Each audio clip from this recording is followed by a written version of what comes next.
Bonjour, voici le tirage quotidien sur le dimanche 15 janvier. Vénus en Verseau sera carré à Uranus rétrograde en Taureau. Ça apporte de l'inattendu. C'est un carré, donc des problèmes d'amour ou d'argent. Ça peut être, les deux peuvent être liés aussi. L'amour et l'argent peuvent s'entremêler et donner surtout dans le cas d'un carré Vénus-Uranus, des surprises. En fait, c'est une combinaison qui est très impulsive, très surprenante, parce que Uranus, c'est la planète de l'impulsivité, de la spontanéité, et c'est aussi la planète de la séparation. C'est Uranus, il en a marre, il quitte la pièce en claquant la porte. Donc, demain, il y a une tension surprise du fait d'Uranus. Uranus arrive comme une tornade, en fait, dans le monde de Vénus, du fait du carré. Il vient remettre en question ce qui se passe, et donc il peut créer une surprise qui crée une tension dans les relations ou concernant les domaines de l'argent. Pour certaines personnes, ça peut même concerner l'estime de soi. Ça peut être vraiment quelque chose que vous ne voyez vraiment pas venir et qui est balancé là sur le tapis. Alors, vous, ça peut créer l'envie soudaine de s'échapper, ou on peut dire que le comportement des autres vous déstabilise et vous fait perdre confiance, vous fait perdre votre sérénité. Ça peut être une perte soudaine, ça peut être une dépense qui est imprévue, ou peut-être même une dépense impulsive. Et puis, là, une fois que la dépense est passée, mais qu'est-ce que j'ai fait d'acheter un truc pareil ? Ici, ce qui crée encore plus de tension sur le carré, c'est le fait que nous avons deux planètes qui sont en réception mutuelle. En astrologie, on appelle les planètes en réception mutuelle quand elles sont l'une chez l'autre, ce qui est le cas ici. Uranus gouverne le Verseau, mais il est en Taureau. Et Vénus, qui gouverne le Taureau, est en Verseau. Donc ils ont inversé leur maison, avec tout le chamboulement que ça peut créer chez l'un et l'autre, de vivre dans l'univers de l'autre. Ici, la Vénus en Verseau, elle est indépendante, elle est tournée vers l'avenir, mais un choc reste un choc. Vous êtes obligé d'ajuster votre point de vue à une nouvelle réalité, aussi surprenante que ça puisse être. Et ça crée une dynamique qui peut être intéressante, mais qui peut être aussi profondément déstabilisatrice. Danse de la reine papillon. Un cœur pur et un amour sincère attirent la grâce divine. Celle de Kuan Yin, la reine papillon, rend l'impossible réalisable. Passer d'une chenille à une magnifique créature ailée est une preuve incontestable que la grâce divine s'organise quelle que soit la tâche, même la plus incroyable. Quels que soient vos ennuis ou vos rêves, faites entrer la grâce dans l'utopie ou la situation qui vous préoccupe, afin que tout se déroule dans la perfection divine. Amis très chers, laissez danser la reine papillon qui améliorera votre situation actuelle dans la légèreté et la grâce de son cœur. Prière à la reine papillon. Je choisis maintenant d'abandonner la lutte et le doute pour m'ouvrir au bienfait de la grâce divine de Kuan Yin, par qui tout devient possible. Vénérée reine papillon, faites que j'entende dans mon cœur la divine musique de joie et de paix sur laquelle vous dansez. Om Mani Padme Hum. Exprimez votre vérité, défendez ce en quoi vous croyez, qu'importe les conséquences. Exprimez votre vérité en dépit de ce que pensent les autres. Il est temps de manifester votre pouvoir au monde. Nouvelle direction. Votre vie ressemble à un tourbillon en ce moment. Pourtant, les circonstances sont régies par un ordre divin. Ce qui peut s'apparenter au chaos est souvent l'action des forces angéliques de l'univers. Une fois l'orage passé, vous serez orienté vers une nouvelle direction, une période de santé, de joie et d'abondance. Nouvelle direction et danse de la reine papillon, toutes deux parlent d'un chaos, parlent de circonstances difficiles qu'il faut dépasser pour passer au stade suivant, pour passer à la nouvelle direction, pour passer à l'état de papillon. Ouais, même le samedi. Là, c'est plus proche. À mon avis, ça vient de chez les voisins. C'est ça d'être dans un immeuble neuf où il y a plein de gens qui emménagent régulièrement. Donc oui, il va y avoir des bruits de perceuses ou autre. Puis il semblerait qu'ils travaillent en plus au rez-de-chaussée, donc de toute façon, ça peut venir du rez-de-chaussée aussi. Il y a une boutique qui s'installe en bas au rez-de-chaussée, donc ça travaille. Bon, voilà, le bruit. Je m'étais dit, tiens, c'est bien, t'as bloqué ta journée de samedi, en plus tu auras le silence. Non, non, t'as bloqué ta journée de samedi, mais tu vas pas avoir le silence. Alors, reprenons le tirage. Il y a un constat qui est mitigé ici. Je pense que c'est ce constat-là. On a la lune, le 6 de coupe et la solution, tempérance. On démarre avec un 4 d'épée, on termine avec un 4 d'épée. Et là, on a un 5 de pentacle au dos de cette position.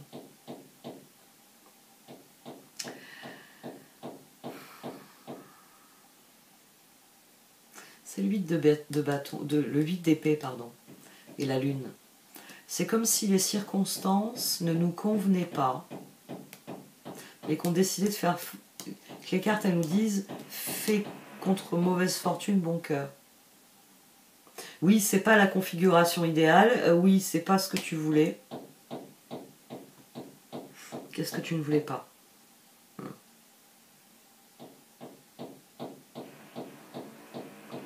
À mon sens, c'est lié aux relations.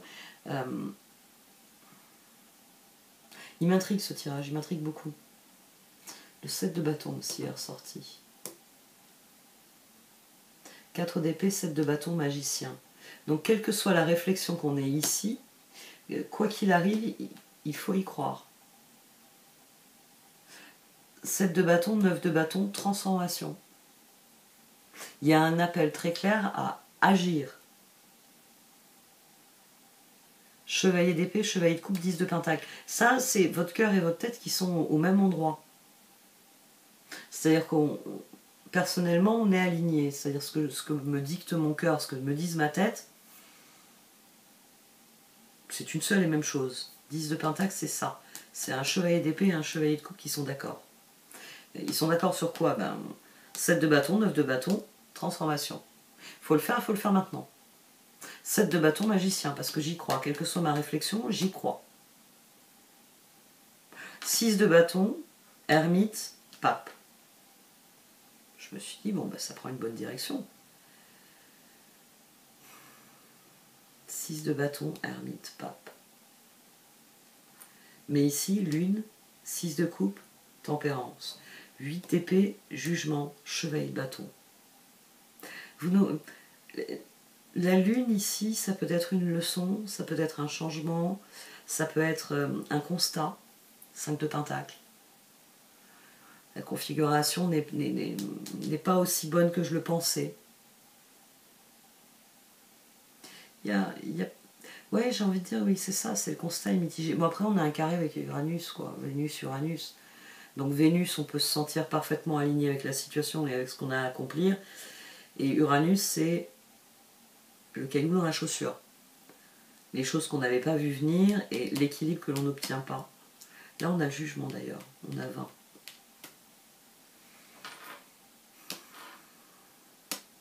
Là, on a 15. Là, on a 14.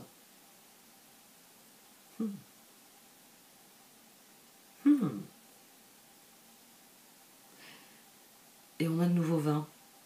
On a aussi le jugement ici. Bon, 18 et 6, c'est pas pertinent. Et là, 4 et 7, 11. 7 et 1, 8. Donc on a la justice et la force. Oui. Il y a un sentiment d'évidence. Le moment est venu de sortir de la chrysalide. On le désire. Mais peut-être c'est exprimer notre vérité aussi. Ça peut faire peur. On va voir ce que les cartes d'oracle disent de ce tirage. Parce que, ouais, moi, chez moi, il crée un sentiment mitigé.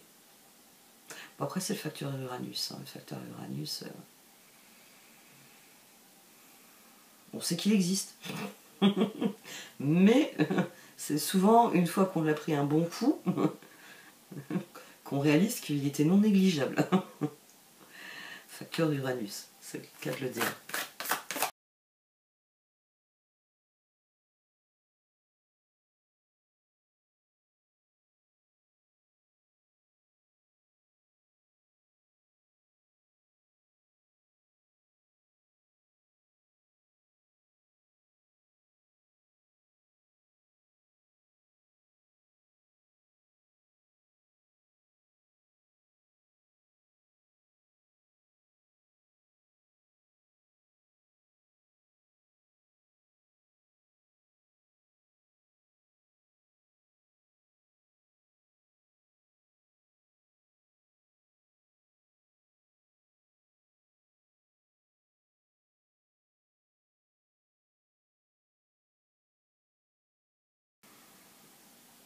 Bon, bah c'est bien ça. C'est ça le facteur brumeux, on va dire. Je lisais un truc ce matin sur Neptune. En position centrale, on a Loyal Heart qui a été couvert par Soulmate.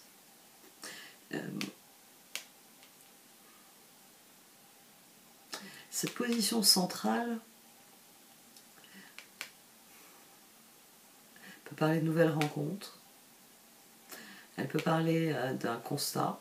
C'est-à-dire que vous pensiez être dans ce type de relation, mais les événements vous montrent que vous êtes dans ce type de relation. C'est-à-dire vous avez... Alors là, oui, la différence. Loyal Heart, ici, on a deux personnes qui évoluent de concert. On a vraiment les amants dans l'expression la plus intéressante. C'est-à-dire que la relation, elle est basée sur l'intégrité et la loyauté. Je sais qui tu es, tu sais qui je suis, et ensemble, nous savons ce que nous sommes capables de faire. Et pour ce que nous ne savons pas, nous allons le découvrir. Il y a quelque chose de coordonné là-dedans. Il y a du 3 de pentacle, il y a du 4 de bâton. Ici, c'est une énergie qui est plus mitigée, qui est plus difficile. Parce que justement, on est en train d'apprendre l'un de l'autre. Comme on est en train d'apprendre l'un de l'autre, disons que le temps que ça s'ajuste, la collaboration peut être difficile. Voire, peut-être que l'une des choses qu'il faudra admettre, c'est qu'elle n'est pas possible. Ici, il y a des choses à découvrir. Ici, normalement, la vérité a été dite. Ça peut être de nouvelles rencontres significatives, ça peut être des rencontres qui se révèlent plus décevantes que prévues. Mais de toute façon, malgré vos doutes, les autres remplissent leur rôle, j'ai envie de dire. Parce que la première position le dit bien, le sentiment actuel qu'il faut agir, il faut passer à l'action, il est juste. Ce chevalier d'épée, ce chevalier de coupe et ce 10 de pentacle, qui se disent ensemble, on va accomplir de grandes choses, c'est un bon sentiment. C'est effectivement, le moment est venu de se lancer. Mais il y a le facteur des autres, la 6 de coupe, c'est comment les autres vont agir, comment les autres vont réagir, et qui sont les autres qui vont venir s'agglutiner à tout ça. Mais les doutes vont à partir du moment où vous déciderez de rester serein et de voir ce qui vient, en restant tout de même attentif à la qualité des choses, tout se passera bien. De toute façon, vous êtes prêts pour le grand saut. Vous êtes prêts pour ça. Vous êtes prêts pour le grand saut. Mais il y a encore des choses à rectifier. Et c'est sans doute ce qui va s'imposer dans notre esprit demain. C'est-à-dire que je sors de mon cocon, oui, d'accord. Mais seulement quand j'aurai fini ma croissance.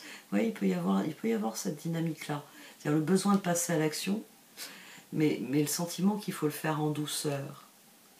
De toute façon, la situation, facteur Uranus, c'est toujours, surtout qu'il est en taureau, c'est un facteur, on va y arriver. Le facteur Uranus, c'est toujours une bonne chose. Mais voilà, parfois il faut un moment avant de réaliser qu'une bonne claque, c'est pas mal. Ça fait pas de mal, je veux dire. Quand vous prenez la claque d'Uranus, aïe, j'ai mal. M'as-tu mis la mâchoire, salaud d'Uranus. Et puis après coup, quelques temps plus tard, quelques semaines, quelques mois plus tard, vous vous dites, heureusement qu'Uranus il m'a réveillé à ce moment-là, parce que j'ai failli pas voir. Donc ici, c'est bénéfique sur le long terme. Mais demain, ce seront vraiment... Soyez le plus honnête possible. Soyez le plus honnête possible. De toute façon, dites-vous bien que l'honnêteté est toujours payante. Parce que en étant honnête avec les autres, ils sont obligés d'être honnêtes avec vous. Si vous avez été honnête avec quelqu'un qui se montre malhonnête, très vite vous vous en apercevrez et très vite vous pourrez écarter cette personne. Mais l'honnêteté, c'est toujours un bénéfice. Pensez au temps que vous allez économiser à ne pas chercher comment couvrir vos mensonges précédents. Oui, ça me fait... ça, c'est une chose qui m'a toujours beaucoup fait rire. Et c'est vrai que il y a plusieurs fictions auxquelles j'ai pu penser, enfin, auxquelles je pense même là en ce moment, où ça se voit très bien comment on part d'un seul mensonge et on se retrouve avec un personnage qui ne vit plus que sur ses mensonges. Parce que pour couvrir le premier mensonge, il a dû en raconter un autre, puis un autre, puis un autre, puis un autre, puis un autre. Alors c'est vrai que c'est marrant de regarder un personnage courir dans tous les sens, de se débattre dans le filet qu'il a lui-même tissé. Mais est-ce que vous avez envie de vous tresser un tel filet? Non. L'honnêteté est la meilleure des bases. Parce que quelle que soit la relation, je suis ce que je suis. Je te l'ai dit. Ça sert à rien de me reprocher de ne pas être autre chose. J'ai jamais menti sur ce que j'étais. Vous voyez, ça enlève toute une base de conflit potentiel dans la relation. J'ai dit ce que j'étais. Et vu que les relations vont être demain le sujet de préoccupation, alors que tout le reste, non, cette position non plus, cette position elle parle des autres elle aussi, mais ça progresse dans le bon sens. Même là, on sort des doutes et du conflit et on renoue avec la tribu.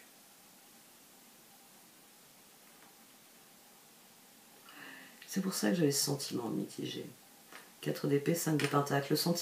On a un sentiment mitigé, mais il y a l'ermite là au centre. 4 et 5, 9. Immédiatement, mon esprit me renvoie à l'ermite. Et 5, il me renvoie au pape. Quand je les vois, je pense ermite et pape. Donc oui, il y a des choses qui ne sont pas telles qu'on le voudrait, mais il nous appartient de les rectifier pour qu'elles deviennent ce que l'on désire. Et d'ailleurs, ici, c'est accompli. La position future, on est aligné et on reçoit les cadeaux qu'on doit recevoir. Donc, quel que soit votre sentiment, j'ai envie de dire, sur les relations, sur les dynamiques de relations, sur les nouvelles possibilités de relations, sur tout ce qui touche aux relations, restez conscient que vous pouvez toujours rectifier votre choix. Parce que c'est votre choix qui prime. Et que plus vous avez été honnête, et plus on en revient à l'évidence. Plus les choses sont évidentes. Pour vous comme pour les personnes qui vous entourent. On en revient au sentiment d'évidence. Que je n'ai pas pourtant sur ce tirage. Bon allez, je vais arrêter. Je vais profiter de l'alcalmie 5 minutes. Et regretter qu'elle ne soit pas produite plus tôt. Pouf. Ça me contrarie, ce genre de choses. Là, c'est le silence. C'est agréable. Bon, allez, je vais profiter du silence. Merci de m'avoir écouté. Vous pouvez liker, commenter ou partager cette vidéo. Au revoir.